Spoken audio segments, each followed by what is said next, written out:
ನಾನಪ್ಪ ಅನಾಥ. ತಮ್ಮಂತರ ಕಡೆಯಿಂದಲೇ ಇದುವರೆಗೂ ವಿದ್ಯಾಭ್ಯಾಸ ಮಾಡುತ್ತಿರುವೆ. ಈ ವರ್ಷ BA ಫೈನಲ್.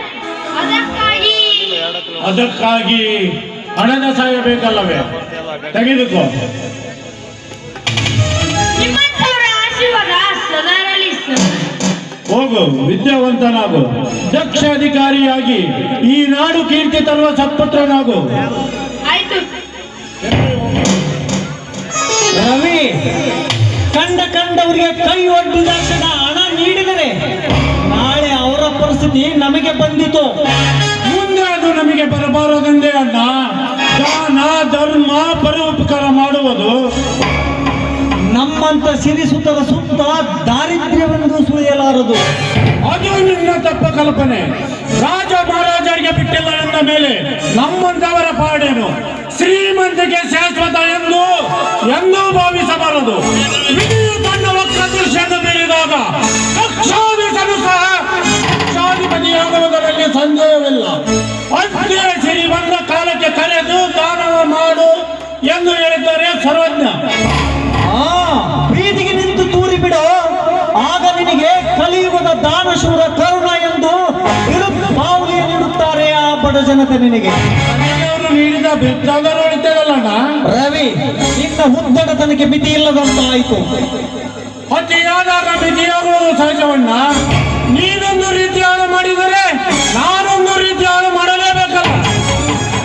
ನಾನು ನನ್ನ ಸ್ವಂತದ ಸುಖಕ್ಕಾಗಿ ಹಣವನ್ನು ನೀರು ಬಳಸಿದಂತೆ ಬಳಸುತ್ತೇನೆ. ನೀನು ಮಾಡುತ್ತಿರುವ ವೈಭವದಿಂದ ಮನೆಗೆ ಉಳಿಯುವುದು ಖಾಲಿ ಬಾಟಲ್, ದೊಡ್ಡದೊಂದು ಅಪಕೀರ್ತಿ. ಆದರೆ ನಾನು ಮಾಡುವ ದಾನ ಧರ್ಮದಿಂದ ನಮ್ಮ ಮನೆತನಕ್ಕೆ ಒಂದು ಕೀರ್ತಿ. ಹಿಂದೆ ಅಪ್ಪಾಜಿ ಅವರಿಗಿದ್ದ ಘನತೆ ಗೌರವವನ್ನು ಬಳಸದೆ ಉಳಿಸಿಕೊಂಡು ಹೋಗುವುದೇ ನಮ್ಮ ಗುರಿ. ಯಾವ ಮನೆಯ ಧರ್ಮದ ಬೀಡಾಗಿತ್ತು ಅವರ ಮನೆಯ ಮಕ್ಕಳಾದ ನಮ್ಮಿಂದ ಕರ್ಮದ ಕಾಂಡವಾಗಬಾರದಣ್ಣ. ಅಣ್ಣ, ಹಿರಿಯರಾದ ತಮ್ಮೆದುರು ಹೆಚ್ಚು ವಾದಿಸುವುದು ತರವಲ್ಲ. ನಾನು ಮೊನ್ನೆ ನಡೆದ ಸಭೆಯಲ್ಲಿ ನಮ್ಮೂರಿನ ಕಾಲೇಜ್ ಕಟ್ಟಡಕ್ಕೆ 1 ಲಕ್ಷ ರೂಪಾಯಿ ದೇಣಿಗೆ ಕೊಡಲು ವಾಗ್ದಾನ ಮಾಡಿರುವೆ. ಇಂದು ಆ ವಿದ್ಯಾವರ್ಧಕ ಸಂಘಕ್ಕೆ ಚೆಕ್ ಕೊಟ್ಟು ಬರುವೆನು.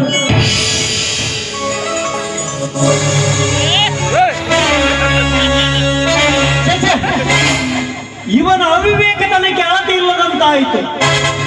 ತಮ್ಮನೆಂಬ ಪ್ರೀತಿಯಿಂದ ಸುಮ್ಮನಿದ್ದರೆ ಇವನು ಈ ಅಂತಸ್ತಿನ ಅಡಿಗಲ್ಲನ್ನು ಸಹ ದಾನ ಮಾಡುತ್ತಾನೆ. ಆದಷ್ಟು ಬೇಗನೆ ಇದನ್ನು ಕತ್ತರಿಸಿ ಹಾಕಬೇಕು. ರವಿ, ನಾನು ಮನಸ್ಸು ಮಾಡಿದರೆ ಕೇವಲ ತುತ್ತನ್ನ ತುಂಡು ಬಟ್ಟೆಗಷ್ಟೇ ನೀವು ಒಡೆಯನಾಗಿ ಬಾಳಬೇಕು, ನನ್ನ ದೀನದ ಆಳಿನಂತೆ. ಹಾಗೆ ಮಾಡಿದರೇನು ಒಳ್ಳೆಯದು.